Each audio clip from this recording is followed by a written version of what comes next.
जपू जिन नाम का बैठ सदा पर्यंक, नीर निधि से धीर हो वीर बने गंभीर, पूर्ण तैर कर पा लिया पव सागर का तीर। अधीर हूँ मुझे धीर दो, सहन करूं सब पीर, चीर चीर कर चिर लखूं अंतर की तस्वीर। देवादिदेव 1008 मूल नायक श्री चंदपुर भगवान की, देवादिदेव 1008 वर्तमान शासन नायक महावीर भगवान की जय। परम पूज्य 108 आचार्य प्रवर गुरुवर श्री विद्यासागर जी महामराज की जय। 3 कम 9 करोड़ मणिराजों की। परम पूज्य मुनि श्री जंगल सागर जी महाराज की, अनंत सागर जी, धर्म सागर जी, भाव सागर जी महाराज की जय। गुरुवर नमोस्तु। धर्म स्नेही भव्यात्माओं, आज का दिन आपके जीवन में एक बहुत बड़ा सौभाग्य बन करके आया है। कि आज महावीर जयंती तो है, और उस महावीर जयंती के उपलक्ष्य में हम भगवान महावीर स्वामी का तो अभिषेक शांति धारा करेंगे ही, लेकिन आपके जो मूल नायक हैं, महान अतिशयकारी 700 वर्ष प्राचीन, उनका भी महामस्तकाभिषेक और शांति धारा है। साथ साथ में जो पूरा का पूरा समूषण है वो भी यहाँ पर विराजमान हो गया है, और उनके भी अभिषेक और शांति धारा भव्यता के साथ करेंगे। अभी भैया बता रहे थे कि महाराज यहाँ पर साधु महाराज तो आते हैं और दर्शन करते हैं, घंटे 2 घंटे यहाँ से फिर निकल जाते हैं। हम लोगों का सौभाग्य जगह है, 1 दिन नहीं 2 दिन आप लोगों को मिलने जा रहे हैं, और आप लोग एक महावीर जयंती नहीं 2 महावीर जयंती मनाएंगे। आज भी महावीर जयंती है, वो भी मनाएंगे। और कैसे मना सकते हैं, तो आचार्य भगवंतों ने कहा है कि श्रावक धर्म हुआ करता है, और श्रावक धर्म में 4 चीजें मुख्य बताई हैं: दान, पूजा, शील और उपवास। जो अपने जीवन में इन 4 चीजों को उतार लेता है, वह 4 प्रकार की विशिष्ट संपदा को प्राप्त कर लेता है। वह 4 प्रकार की विशिष्ट संपदा कौन सी है, तो कहते हैं यहाँ से जाता है तो स्वर्गों में जो देवेंद्र होते हैं उनकी साम्राज्य को वह प्राप्त कर लेता है, उनकी संपदा को प्राप्त कर लेता है। और वहां से यहाँ आता है तो नरेंद्रों की संपदा उसको प्राप्त कर लेता है, और फिर आगे वह बढ़ता है संयम की ओर, तो धर्मेंद्र यानी जो धर्म के इंद्र तीर्थंकर होते हैं उनकी संपदा को प्राप्त कर लेता है।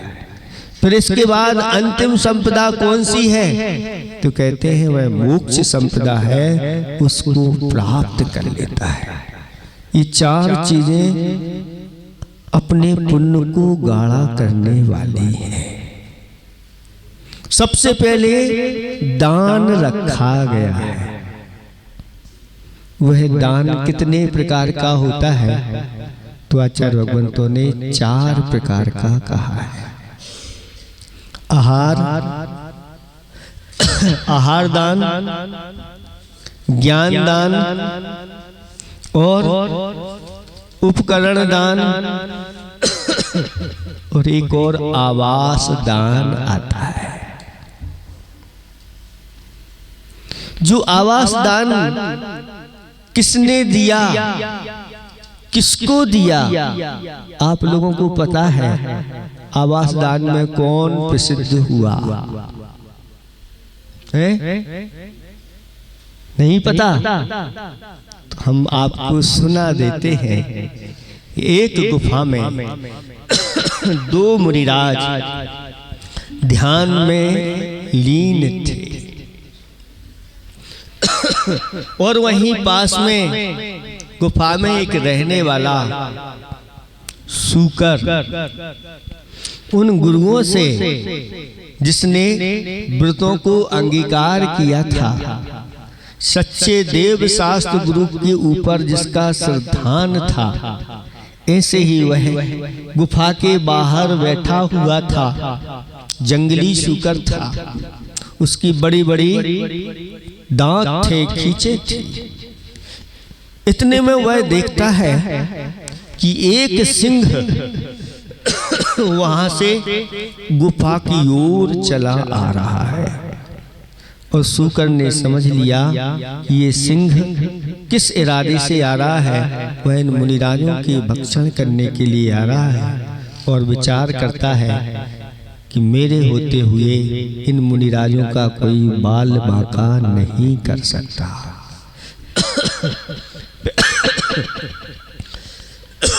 और वह सिंह के सामने जाकर के डट करके खड़ा हो जाता है और सिंह को भी ललकार देता है। कौन? सूकर। और वह कहता है कि अगर एक कदम भी आगे बढ़ाया सिंहराज, ये ठीक नहीं होगा। और सिंह को कोई चुनौती दे दे तो सिंह ने उसके ऊपर आक्रमण कर दिया और दोनों का ऐसा घमासान युद्ध हुआ, घंटों युद्ध चला, लेकिन किसी ने हार नहीं मानी। और अंत में स्थिति ये बनी कि सूकर ने सिंह को और सिंह ने सूकर को पछाड़ दिया और दोनों अंतिम श्वासें गिन रहे हैं। अंतिम श्वासें गिनते हुए सूकर बहुत प्रसन्न है, आज मैंने ऐसे महामुनिराजों के लिए आवास दान दे दिया, उनके लिए अभय दान दे दिया। आज मेरा जीवन सार्थक हो गया, धन्य हो गया। और अंतिम श्वास भगवान का नाम लेते हुए सूकर मरण को प्राप्त हो गया और जाके स्वर्गों में महारथिधारी देव बन गया। और सिंह जिसने मुनिराजों के भक्षण करने का भाव बनाया था, वह मर करके नरक में चला गया। आप लोगों को समझ में आ रहा होगा कि एक त्रियंच होकर के भी अपनी जान दे करके और वह आवास दान देता है। ये दान अपने आप में बहुत बड़ा दान कहलाता है। और जो श्रावक इस प्रकार से आवासों को तैयार करके और उन मुनिराजों के लिए उनमें ठहराता है, जहां मुनिराज अपनी साधना करते हैं, अपने षट आवश्यकों को करते हैं, वहां रह करके धर्म ध्यान करते हैं, वह श्रावक महान फल को प्राप्त होता है। अब आप लोगों से हमारा पूछना है कि आप लोगों ने अभी तक मुनिराजों के लिए यहाँ पर आवास दान क्यों नहीं बनाया? सम्यक दृष्टि तो इसके बिना रह नहीं सकता, क्योंकि श्रवण और श्रावकों का ये संबंध चला आ रहा है। श्रवणों का धर्म श्रावक के अधीन हो जाता है और श्रावक का धर्म श्रवणों के अधीन हो जाता है। श्रवण रहते हैं तो उनकी भक्ति, पूजा, आराधना, आहार, दान, वैय वृत्ति, सेवा करता है, महान पुण्य का वह संचय करता चला जाता है।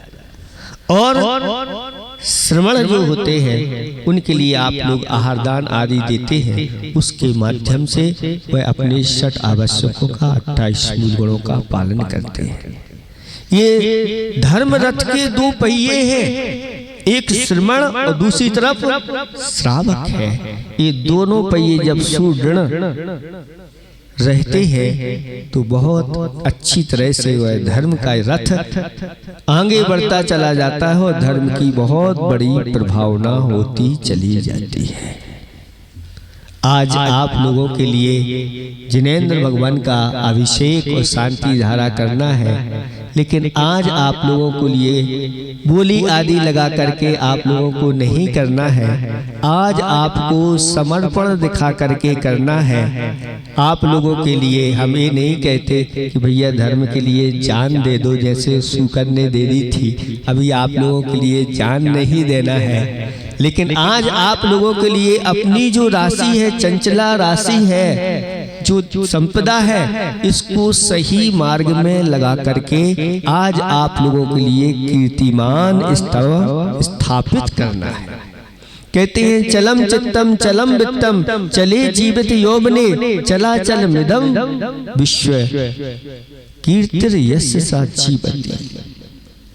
हमारा चित्त भी चलायमान है, वित्त भी चलायमान है और जीवन भी चलायमान है, यौवन भी चलायमान है। अगर कोई चीज स्थिर रहने वाली है तो वह है कीर्ति। और आज आप लोगों को ऐसा ही कीर्तिमान स्थापित करना है कि अभी तक इतने वर्ष हो गए इस इंदौर में आप लोगों ने एक संसदन की भी यहाँ पर स्थापना नहीं की, लेकिन आज संकल्पित हो जाओ कि जैसे उस शुकर ने आवास दान दिया वह तो त्रियंच था, हम तो मनुष्य हैं, क्यों ना हम भी इस प्रकार से एक संसदन की यहाँ पर स्थापना करेंगे, जिसके माध्यम से यहाँ पर साधु संत आएंगे, रुकेंगे और रुक करके अपना धर्म ध्यान करेंगे। और गुरु महाराज भी सुनते हैं, एक यहाँ जब आए थे तो उन्होंने यही कहा था, व्यवस्था आप लोगों की रुकने की क्या है। आज आप लोग अपनी उदारता दिखाओ और अगर आप इस प्रकार का कार्य करते हैं तो वास्तव में आप ऐसा पुण्य का संचय करेंगे, अगले भाव में आप लोगों के लिए अपने मकान बनाने की आवश्यकता नहीं रहेगी। आपको बने बनाए और सामान्य नहीं, स्वर्ण और रत्नों के महल आपको मिलेंगे। इसमें किसी प्रकार का कोई संशय। इधर हमने अपने लिए बड़े बड़े मकान बनाए हैं, अपनी दुकानें बनाई हैं, सब कुछ बनाया है, ये तो इसमें आपने पाप का ही संचय किया, स्वार्थ के लिए किया। आज आप लोग परमार्थ के लिए कर लो, आपका ये मनुष्य जीवन सार्थक हो जाएगा और जहाँ भी जाओगे आपके लिए बने बनाए महल मिलेंगे, आपको बनाने की आवश्यकता नहीं रहेगी। इन्हीं भावना के साथ अहिंसा परमो धर्म की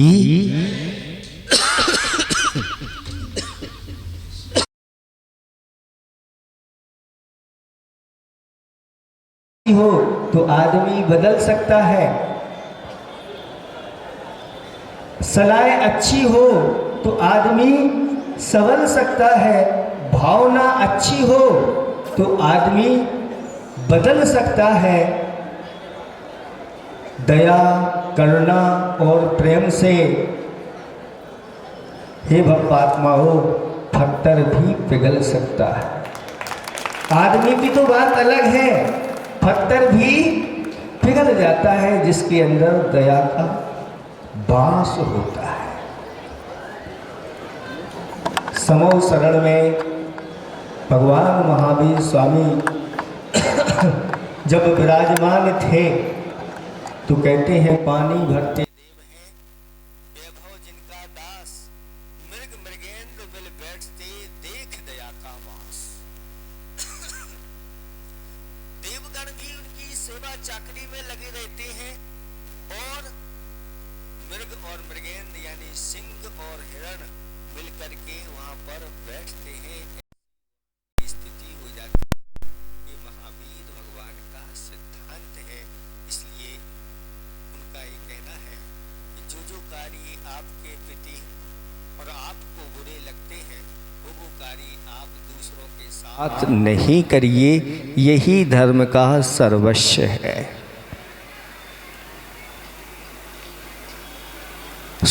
धर्म का सर्वस्व क्या है? तो आत्मनः प्रतिकूलानि परेशान न समाचरेत्। जो बातें हमारे लिए स्वयं के प्रति अच्छी नहीं लगती वो बातें आप दूसरों के साथ नहीं करिए।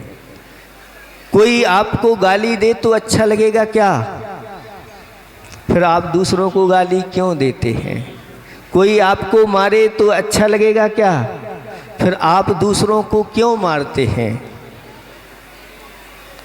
बस ये सिद्धांत अगर आपके जीवन में उतर गया तो यही सच्चा धर्म है। अहिंसा परमो धर्मा, ये अहिंसा परम धर्म है और प्राणियों का वध करना अधर्म है। इसलिए आचार्य भगवंत कहते हैं अपने जीवन में इस दया को उतारो। महावीर भगवान में कितने अक्षर हैं? 4। महावीर में 4 हैं। और महावीर का माँ कहता है, महावीर का माँ क्या कहता है? महावीर का माँ कहता है मद्य मांस मधु का त्याग करो। महावीर का माँ कहता है मन का संयम सदा रहे। महावीर भगवान ने कहा इस मन का अगर आपने संयम पालन कर लिया तो आपकी सद्गति हो जाएगी, दुनिया आपकी पूजा करेगी। और अगर आपने मन का संयम नहीं रखा तो आपकी दुर्गति हो गई, कोई पूछने वाला नहीं है। तो महावीर का माँ कहता है मन का संयम सदा रहे, और महावीर का हा कहता है हाथ दया का सदा रहे। हमेशा हमेशा हाथ दया से सना रहे, यानी यह हाथ जब भी उठे तो लोगों के कल्याण के लिए उठे। ये हाथ जब भी उठे लोगों की सेवा करने के लिए उठे। ये हाथ जब भी उठे तो जीवों की रक्षा के लिए उठे। और महावीर का बी कहता है बीतराग इंसान बनो, क्योंकि राग में सन करके ये संसारी प्राणी अनेक प्रकार के दुख उठा रहा है। लेकिन जो अपने जीवन में महावीर भगवान जैसी वीतरागता धारण कर लेता है वह हमेशा हमेशा के लिए सुखी हो जाता है, दुखों से ऊपर उठ जाता है। और अंतिम अक्षर रा कहता है रसना जीत करके आत्मरस का पान करो। यही महावीर भगवान का सिद्धांत है दया दम त्याग समाधि निष्ठम, यानी दया से ओतप्रोत अपना जीवन होना चाहिए। और दम का अर्थ होता है इंद्रियों का दमन करना। 5 इंद्रियां आप लोगों के लिए मिली हुई हैं, इन इंद्रियों को ऊपर आप कंट्रोल करिए। जिस प्रकार गाड़ी में ब्रेक आवश्यक रहता है, हाथी के लिए अंकुश आवश्यकता रहती है और घोड़े के लिए लगाम आवश्यकता रहती है, उसी प्रकार हमारे लिए 5 इंद्रियों के ऊपर लगाम लगाना आवश्यक है। नहीं तो ये इंद्रिय रूपी घोड़े कहाँ ले जाएंगे कोई पता नहीं है। तो इंद्रियों का दमन करो। और त्याग का महावीर भगवान ने उपदेश दिया दया दमत त्याग। त्याग किसका करना? तो खोटी आदतों का त्याग करो और हो सके तो समस्त परिग्रह का त्याग करो। अपरिग्रह महाव्रत उन्होंने अपने जीवन में उतार करके यही कहा कि दुख की अगर कोई खान है परि आसमंतात गृह्णाति इति परिग्रहा। ग्रह 9 ग्रह तो आप लोगों ने सुने हैं, लेकिन एक 10वां भी ग्रह होता है जो आदमी को चारों ओर से जकड़ लेता है, उसका नाम परिग्रह है। इसलिए इस परिग्रह को आप लोग घटाइए, इस परिग्रह का परिमाण करिए। जो दया दमन त्याग से युक्त हो जाता है वही समाधि में निष्ठ हो जाता है, यानी अपने आत्म स्वरूप को प्राप्त कर लेता है। ऐसा जिनेंद्र भगवान का यह मत है, जो प्रमाण और नय से युक्त होता है। और यह भगवान का तीर्थ जो है, मत जो है, वह अद्वितीय है। इसलिए आप लोग प्रतिवर्ष भगवान की महावीर जयंती तो मनाते हैं, उनके शासन काल में आप रहते हैं और कहा कि जिनके शासन काल में रहते हैं उनकी जय जयकार प्रतिदिन बोलना चाहिए, उनकी जाप प्रतिदिन करना चाहिए, उनकी पूजा प्रतिदिन करना चाहिए, उनका ध्यान प्रतिदिन करना चाहिए। जो इस प्रकार से करता है एक दिन वह भी उन जैसे स्वरूप को प्राप्त कर लेता है। आज हमारे सामने साक्षात महावीर भगवान तो नहीं हैं, लेकिन उनकी ही प्रतिकृति, उनके ही जैसे रत्नात्रय को धारण करने वाले आज हमें ऐसे महान गुरुदेव मिले हुए हैं, जो आज ऐसे अमरकंटक क्षेत्र पर विराजमान हैं। और उन्हीं की कृपा हुई है इंदौर वालों के ऊपर कि ये 4 मुनिराज आपको मिले हैं और ये महावीर जयंती मना रहे हैं। किसी ने कहा है, किसी ने कहा है कि दुनिया जिनको कहती संत है और मेरी श्रद्धा भक्ति कहती मेरे गुरुवर भगवंत हैं। मैंने ना तीर्थंकर देखे ना अरिहंत मिले, विषव वीर 24 जैसे ना अरहंत मिले, अरहंतों भगवंतों जैसे विद्या गुरु निर्ग्रंथ हैं। मेरी श्रद्धा भक्ति कहती विद्या गुरु भगवंत हैं। मैंने ना समो शरण देखा, कैसा वो होगा, गुरुवर का संग देखकर लगता ऐसा ही होगा। समो शरण के नायक जैसे विद्या गुरु अरहंत हैं। मेरी श्रद्धा भक्ति कहती विद्या गुरु भगवंत हैं। दिव्य धुनी सुनी न मैंने, वह कैसी होगी, गुरुवर की प्रवचन सुनकर के लगता है ऐसी होगी। शब्द शब्द अक्षर अक्षर सुन खिलते आत्म बसंत हैं। और मेरी श्रद्धा भक्ति कहती विद्या गुरु भगवंत हैं, विद्या गुरु भगवंत हैं, विद्या गुरु भगवंत हैं, विद्या गुरु भगवंत। श्री जी के लिए थोड़ी सी जगह श्री जी आ गए हैं, समय से आपके भगवान आ गए हैं। बड़ी प्रसन्नता हो रही है, आप खुशी खुशी भगवान की आगवानी करेंगे और